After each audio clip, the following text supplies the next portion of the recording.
pleasure of introducing Anna Guenther.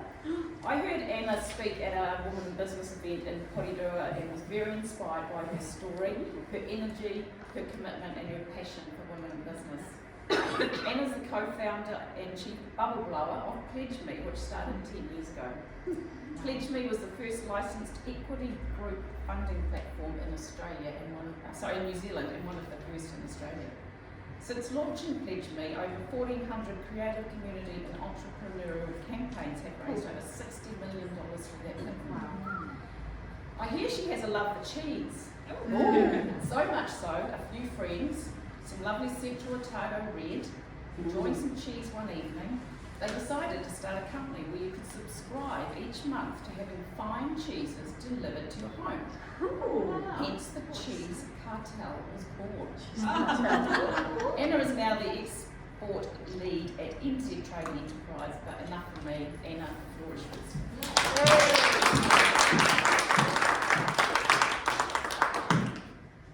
Awesome. Kia ora.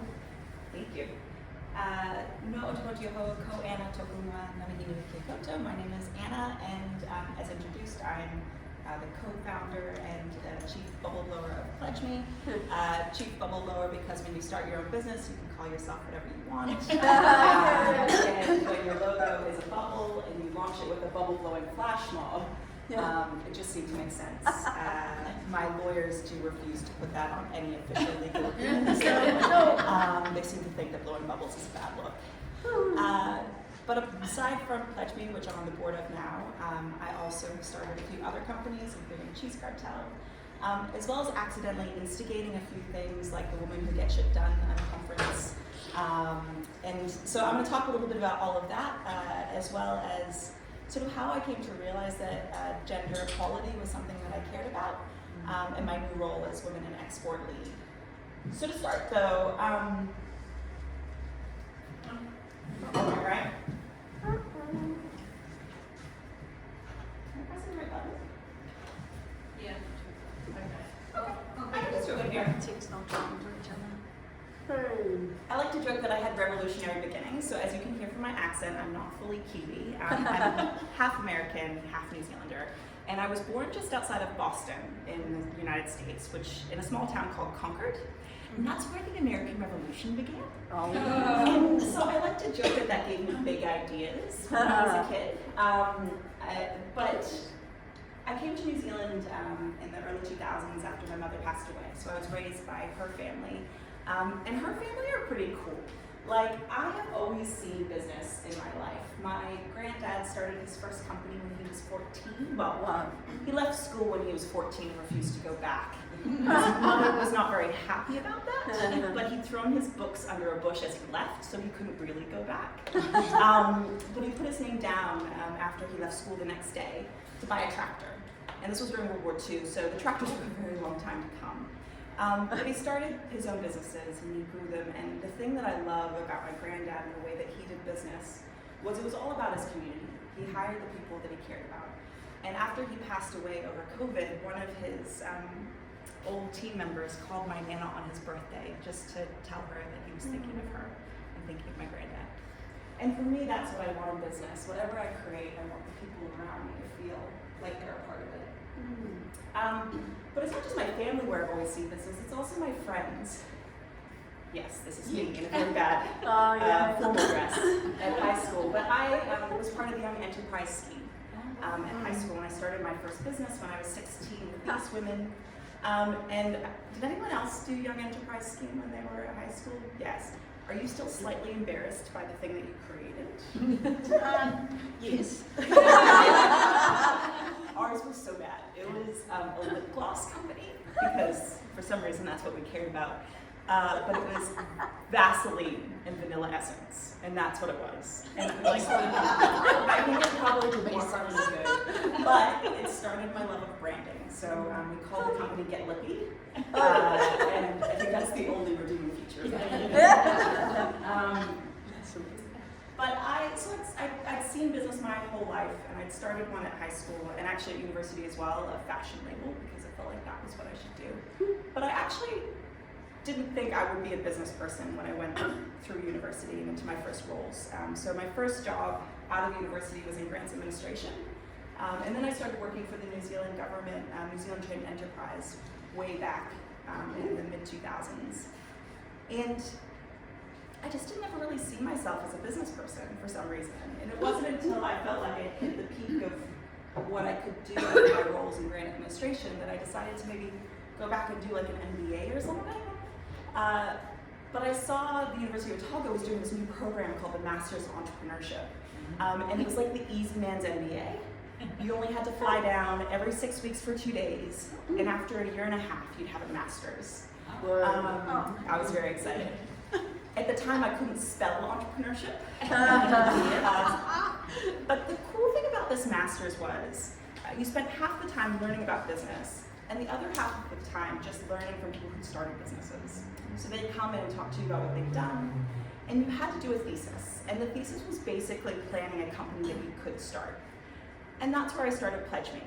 So I had been really interested in the way things were funded, partly because I'd seen how poorly decisions could be made in grants administration. Like I didn't think the government always understood what people were saying. And I thought there must be a better way. And so I saw what was happening internationally around crowdfunding, where people's communities decided if they should be funded by putting the money in. And so I decided, how hard could it be? Like, could I just start the thing after doing all of the research? And so I did. I found a guy who was building the back end to a crowdfunding platform. And while it wasn't on a computer this old, we did literally launch a website that looked this bad. I'm surprised people put the credit card details into it. But all websites looked that bad in those days. I'm not sure. Ours was particularly bad. But the thing that I learned with that is you can just get started. Like, put it out into the world. What you've created will change as soon as your customers start using it, because they will give you feedback. You sort of have to love the problem that you're solving more than the solution you've created, because it's got to change constantly. And it changed over time to different iterations, new branding. And probably the best thing that we did in those early days, I think the first money we actually spent on the business was on a designer. To make our logo look way better, the bubble, and to help us create a user experience where people actually felt safe putting their credit card details into it. But that's sort of been a theme for me, like just getting started. So as shared, I started a cheese company with some friends, which wasn't actually us making cheese, it was us finding cool cheesemakers and sending out a box each month, sharing their stories. But literally the only reason it started is because my friends and I had a few drinks and started joking about the best name for a cheese company. And as we were joking, we were like, oh, cheese is like a drug, so obviously Cheese Cartel would be the best name ever. And unfortunately, all of us have skills in starting businesses and technology, and that night we bought the domain for the company. And you never get the .com. Like, it never happens. It's so hard to get a .com, and it was available. And so the next morning we woke up and we were like, we have the .com. Maybe we should try this thing. And we had like our designer friend make us the logo. We had our friend who knows cheese making figure out what we needed to do. We had a technology guy build all the tech for free. We had me decide maybe we should do a crowdfunding campaign and see if we should do it. And so we're like, if we can raise $18,000 through crowdfunding, we'll start the company. Unfortunately, we raised $20,000, so we had to do it. And so we just got started, and we ran this company for about 2 or 3 years, literally one day a month. That's all we spent on this company. And in the end, we sold it to a cheesemaker up in the Waikato, which was really great because we were getting really sick of cheese. But the thing that I've learned in business is it'll be hard. Like the starting bit is actually the easy bit. It's the keeping going bit that's the hard bit. And it's hard when you grow because you have to figure out how to handle the growth. It's hard when you don't grow and you've figured out how to handle the growth and it's costing you money. It'll be hard with people, as you all know. People are the best thing and sometimes the worst thing in business. But I thought I'd share like one story of one hard time that we had starting PledgeMe, and it's actually like right at the start. We'd launched our platform, we paid the designer, we had our first 6 successful campaigns, which were amazing. It was everything from a documentary on street artists through to a choir of boys going to the UK. And our transaction provider decided that crowdfunding was illegal. And so, with no notice, they were basically just like, nope, you can't take credit cards through your platform anymore. We've shut you off. And we were like, we're pretty sure crowdfunding's not illegal because it's happening all around the world. And what we found was actually that that transaction provider hadn't been doing their proper due diligence on the companies that they were onboarding. And the bank had gotten angry at them. And so the bank had decided that they had to like shut off everything that was slightly different, which included us. And at the time, my co-founder was just like, that's it, we're done. Like, we can't take credit card details through the platform. Like, we can't fund things. It's over. And luckily, I got some great advice, and it was from one of my advisors, and he was basically like, I don't think what you're doing is illegal, so here's my lawyer that you can chat to. But also, just communicate. Like, if you communicate well to the people that are using your platform, you don't know what will happen. And so we went out to our users and we were like, hey, this is the hardest thing we've ever had to do, but we can't process your money the way that we thought we were going to. We're gonna have to figure out a different way of getting the money through from the people that have pledged because our transaction provider has shut off our system. And you don't believe the reaction that we got. Like, these people started calling up and canceling their credit cards because our provider said that MasterCard were the people that had said that we couldn't do it. We had people creating memes online about MasterCard and our transaction provider. We had one campaigner who just raised money through us go to the media and pitch them the story about our transaction provider cutting us off. And so we started getting calls from TV. And they started getting calls from TV. And they called us and they're like, can you just please call this off? Like, literally, like, we'll do whatever you want. We're like, we just want to be turned back on again. And so within 48 hours, we were back and running, and we kept going. But it was a really interesting experience of like, you never quite know when something bad is going to happen. And really, the test is how you communicate your way through it. But you also have to have fun in business, at least that's my opinion. This is a photo from a few years ago when we used to joke that in the office, like, all the tech companies were doing things like, you know, formal Friday, and they'd dress up to go to the office because they were trying to be cool. And we were like, we want to have onesie Wednesday. And so we started wearing onesies into the office just on Wednesdays and when it was particularly cold in parts of the office in Wellington. Quite often. Which is very often, yeah. But, you know, it was just the culture of the business at that time was doing things a little bit differently and having fun when we were doing it. And the team really cared. I remember one time I was particularly stressed and the team decided that I needed a holiday. And so, while I was in a full-day conference, they decided to crowdfund me a holiday on my own platform without me seeing. And it just, the title of the campaign was like, shh, don't tell Anna. And I come out at the end of the day and they'd raised $5,000 to send me overseas on a holiday. And I was like, is this like you being really nice, or is this a coup? Like, but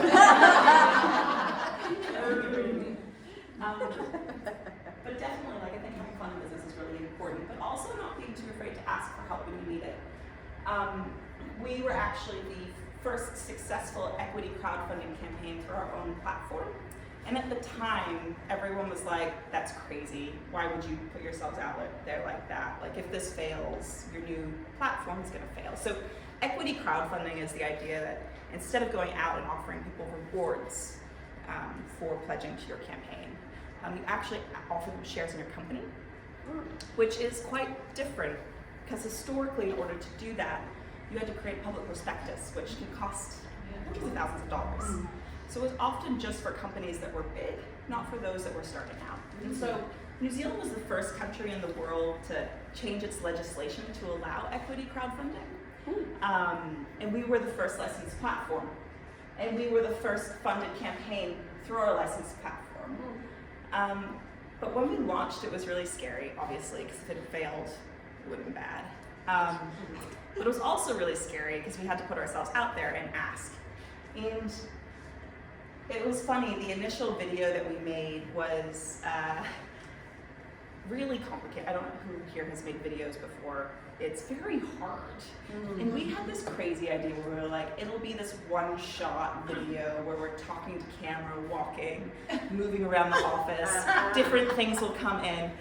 And it was okay, but it was not great. And we showed it to our board at the time and said, hey, our campaign's ready, here's the video, here's the document. And they watched the video and they're like, it's okay. If you can remake it, that would be good. And this was on the Friday and we were launching on the Monday.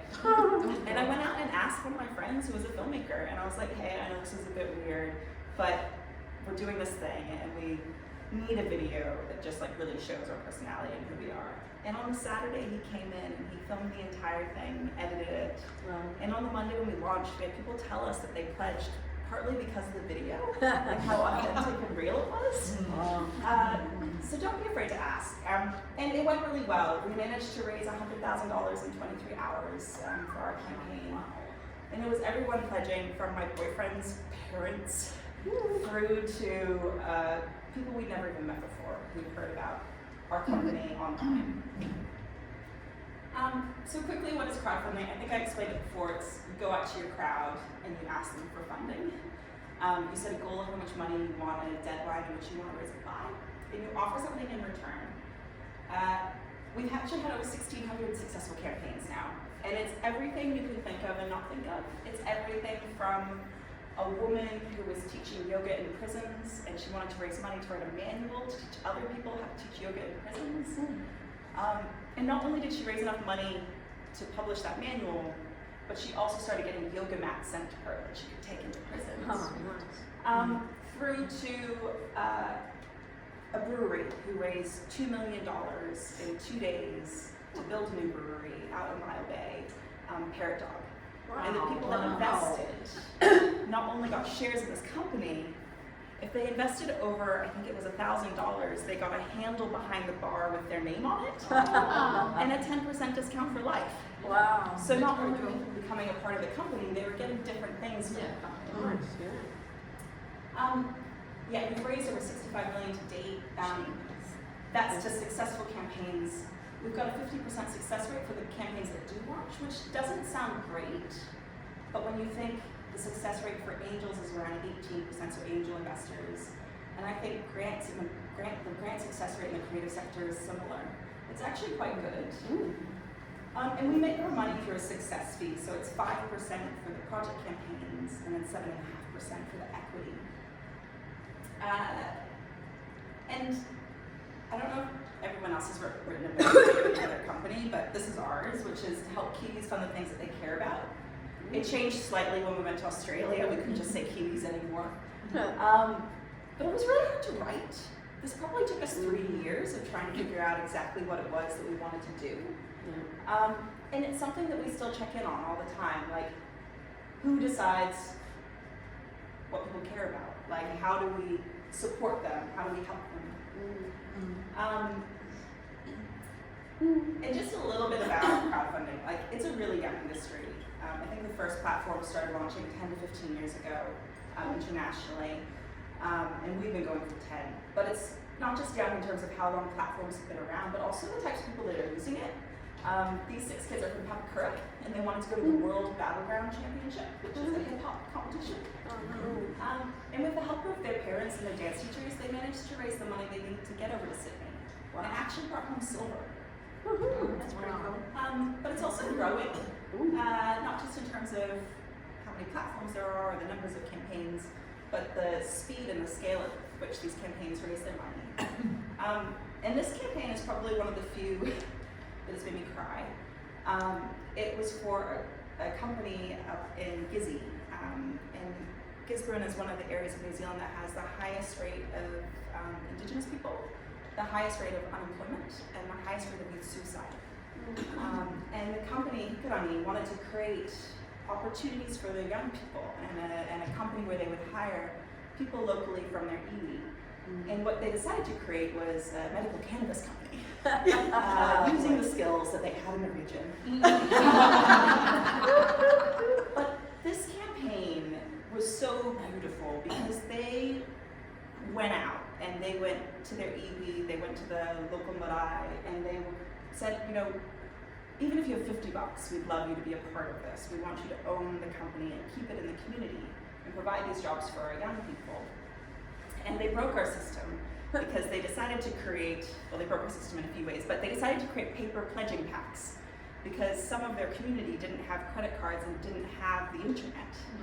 And at the time, I was like, oh, I don't know if we should be doing this. Like, we're a tech company, like paper, what?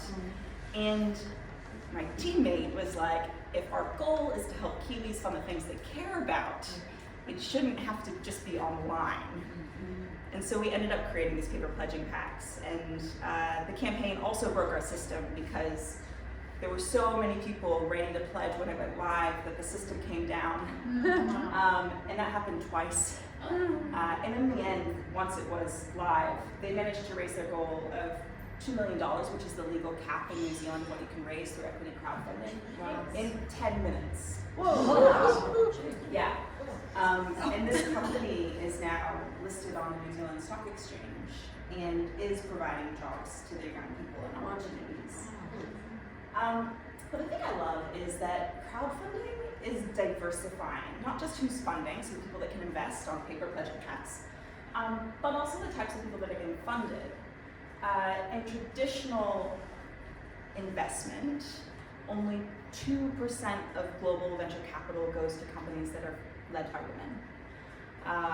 What we're seeing through crowdfunding is around half of the companies are led by women that raise successfully, and actually women are doing it better because they're really good at communicating and getting their crowd on board. And my favorite example of this is Brienne West from a company called Atique.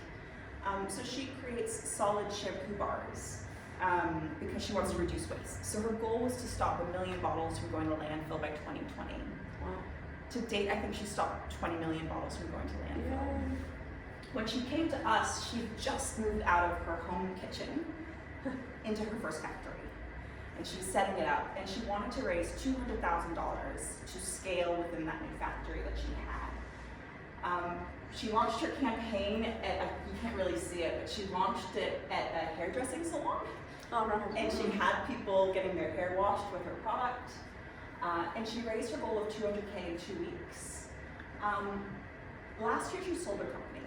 And the people that invested in that campaign had a 48 times return on the investment that they've made. Wow. As well as having gotten a discount for life on the product when they bought it online. But the thing I love is also crowdfunding works for everyone. It also is grading. So our oldest campaigner was Stu Buchanan, who at 83 wanted to record the first album of his own jazz compositions. He'd been teaching music his entire life, and he had, I think, 3 generations of students that he taught music to pledge to his campaign. Wow. Even though he didn't know how the internet worked or what Facebook was. But his band did, and so they helped him raise the money he needed to record his album, and he managed to record and distribute it before he passed away. Wow. So, how am I doing on time? Cool. How am I doing on like levels? Is this okay? Does anyone have any questions?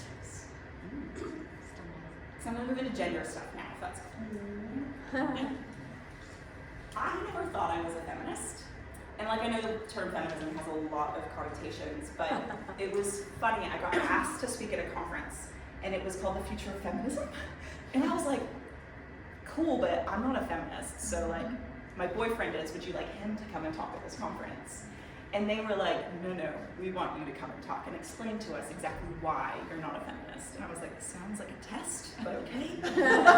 And I did my normal thing, which is like asking all my friends, and we started talking to a bunch of people and explaining why I thought I wasn't a feminist. And you know, my friends were really kind, and they were like, okay, the thing that you think you are, a humanist, is not actually what you think it is. It's around religion, not around gender. And we started having a lot of conversations around why potentially women weren't experiencing the world in the same ways as men. and potentially were underrepresented in different areas or overrepresented in certain areas. And by the end of all these conversations, I was like, oh yeah, like probably totally am a feminist. Didn't realize it.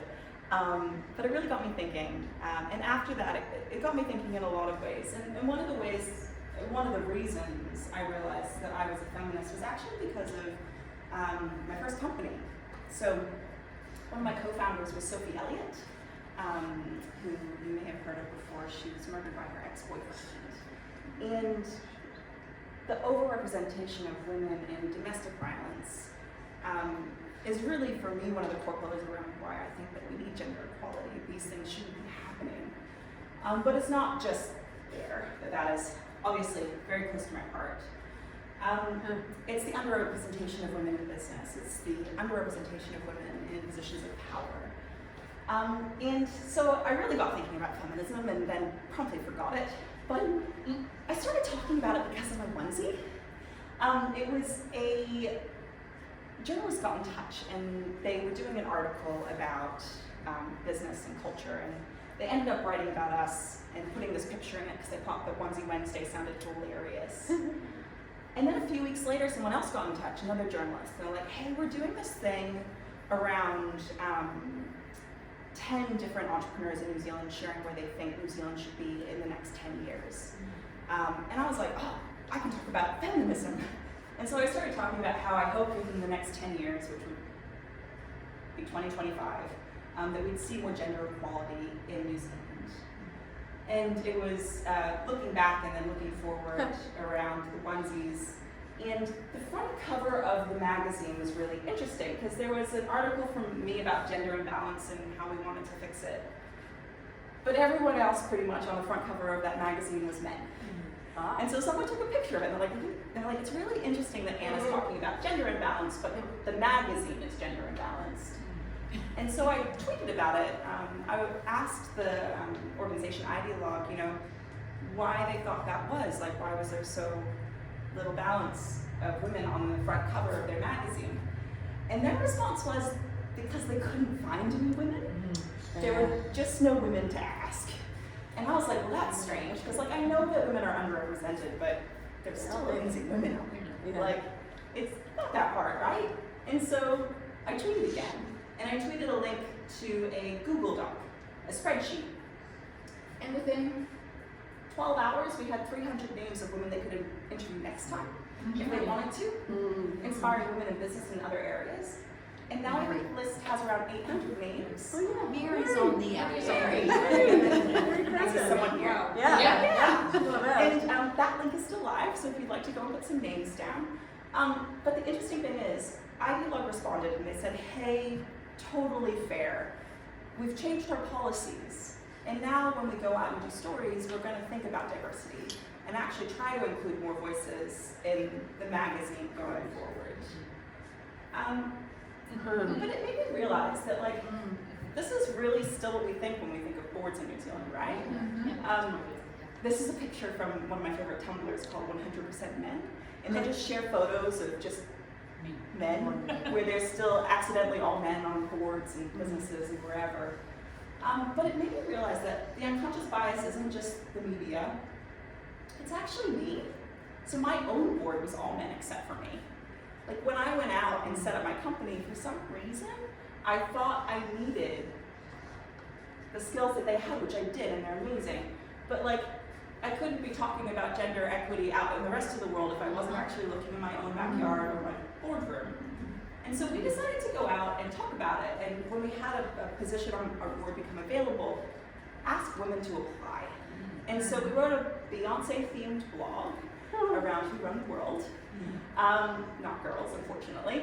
And we just said, these are the reasons we think diversity is important. We think we'll have better outcomes if we have a more representative board, and we would really like women to apply.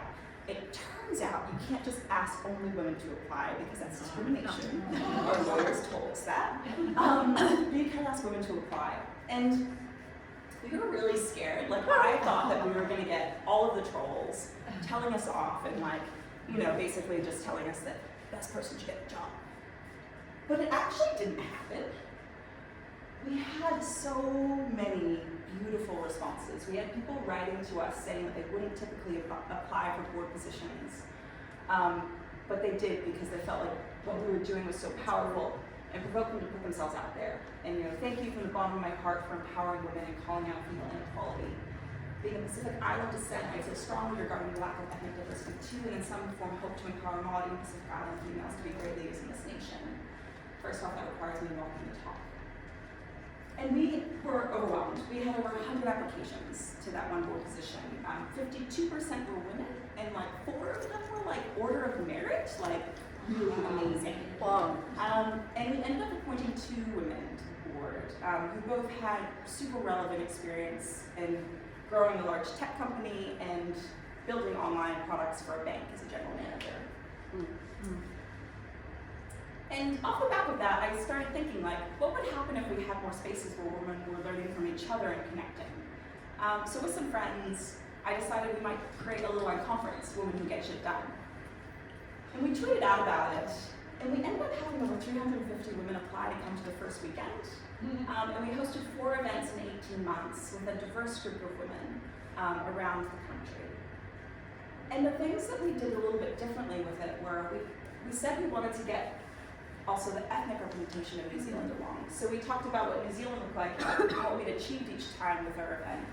But we also offered free childcare, so if women wanted to come and bring their kids for the weekend, they could. We offered tiered pricing, so scholarships for women who might not be able to attend because of the cost. And we just did it really differently, which was fun. And we still have connections from that today. So what I'm up to now, where all of this ties into, is I've got a new job. And basically it's all about trying to figure out how to support more women in business, and specifically women in business to export. Because export companies are more profitable, they're larger, they hire more people in their local community. And so the government's really interested in why women are so underrepresented in that area.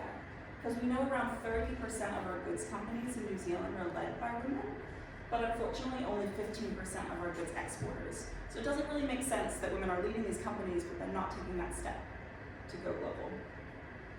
And my goal is that we get to a point where 50% of our companies are women-led. It just makes sense, right? And if we got there, that could add 8% to our GDP. That's over $30 billion. And also for our companies, that would add to their profitability if they were more diverse. We know from research that you could add 6% to your net profit margin if there's at least 30% women on your leadership team. Yeah, but we're not there yet. So we know around 50% of young enterprise students are women, and they have been for the last 10, 20 years. We know since the 1980s, women have been graduating with commerce degrees at the same rates as men. But women aren't starting tech companies at the same rate, it's around 20%. And women aren't on boards at the same rate. In the NZX, it's around 22% of the NZX 50 board positions, and around 15% of those outside of the top 50 companies. And as I said, only 2% of global venture capital goes to women-led companies. And if we think that funding is the fuel for growth, no wonder women aren't taking the leap to go international. And unfortunately, the World Economic Forum has said it's going to take 267 years before we have gender equity between men and women economically. It's way too long, right? Like, just don't. And why now? Like, there's so many things that make sense that we should be focusing on this work. Whether it's the Me Too movement, Time's Up, the fact that we have a sustainable development goal focused specifically on gender equity, the Mind the Gap report that's been coming out to show the difference in pay between men and women, but also between different ethnic groups. And I'm not sure, have any of you heard of the Mana Wahine and Kopapa inquiry? Yeah. How cool. I reckon. Do you want to explain it? I'm not sure I've completely got my head around it. I only heard about it a couple of days ago, so Yeah. I'll let you explain Okay. it. So what it is basically the Waitangi Tribunal is hearing a submission that says that Māori women lost stature, power, and money because of colonization. Whoa. And if they win, they could get a settlement too. Which I think is interesting to think about what that would mean, not just for New Zealand, but for the rest of the world. And so at NZTE, they have a goal of creating a productive, sustainable, and inclusive New Zealand. The inclusive bit is the thing I care about. And NZTE is a government agency that's solely focused on helping companies grow internationally. So bigger, better, and faster.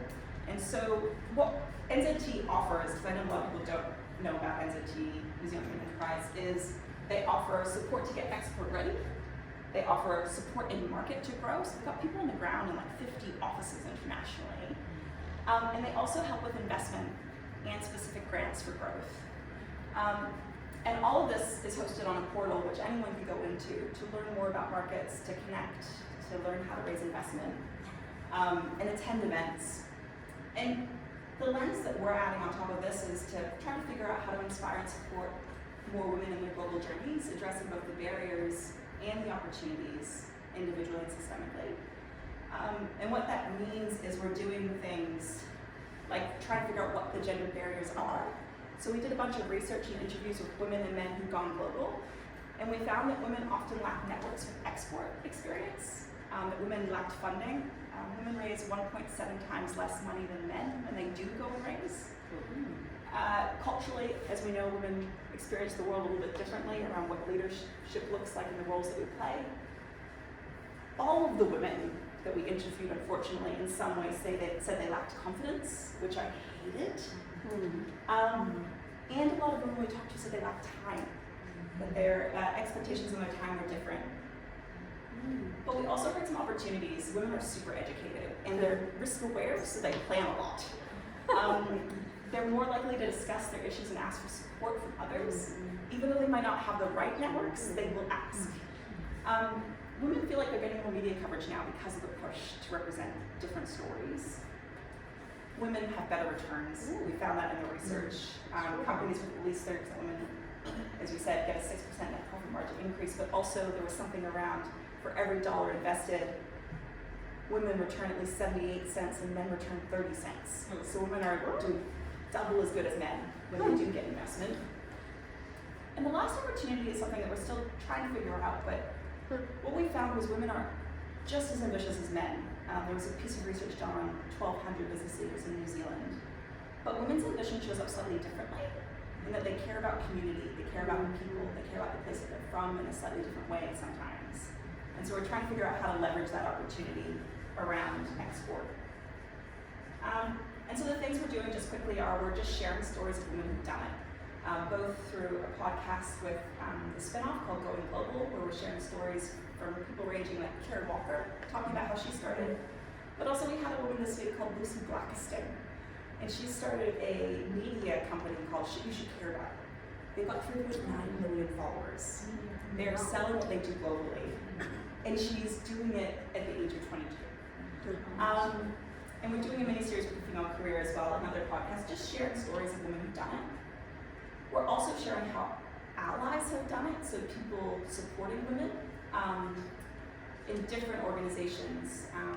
And this Wahine Toa down in Dunedin is from a company called Timely, and she is the only C-suite diversity and inclusion officer in New Zealand.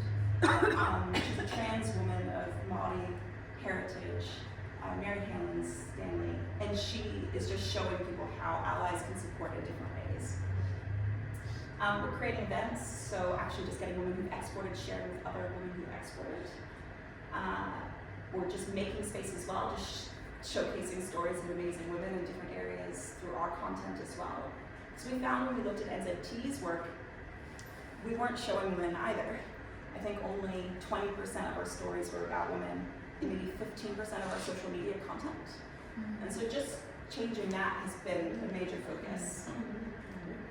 And we're supporting existing events, just going out and trying to fund conferences that are happening, speak at different events, and support existing networks. And this is something I wanted to talk to you about, is we're doing little workshops around export that we do normally anyways, but going through existing networks and channels of women to where they're at. So one of these events was hosted on Marae, just outside of Auckland. And we're trying to figure out the investment piece, like why is it so hard for women to raise and what can we do about it? And can we actually change the way that we fund some of our companies, because we have a funding pool to support more women. And finally, looking at different ways of bringing groups of women together to learn from each other, either in real life or online, as they enter certain markets. So a group of women in tech entering Australia, learning from each other. So that's it. That's what we're up to. If you want to learn more about NZTE and what we're doing, that's the URL. Sorry, I talked for ages. No.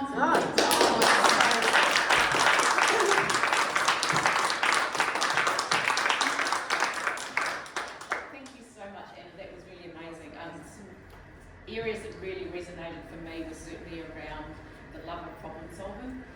We do that in our industry as well. Owning a business is not easy, but believing in yourself and that you can come out the other side, that really resonated for me as well. And the women and equality, I have in the corporate world personal experience very much in a male-dominated industry many times, and funnily enough, I'm in a very male-dominated industry again at the moment. But you know, just make it feel like for me, that is something I've always strived for since I was a child. I've always done stuff to help other women. I get involved in women networks because I want to be able to share with women some of the experiences I had, so they don't perhaps have that same experience.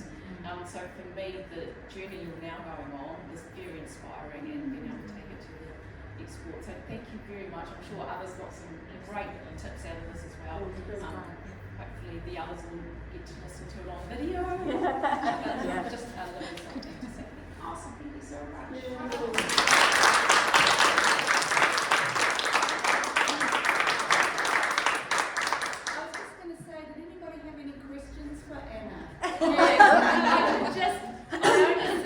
Me and I could hear I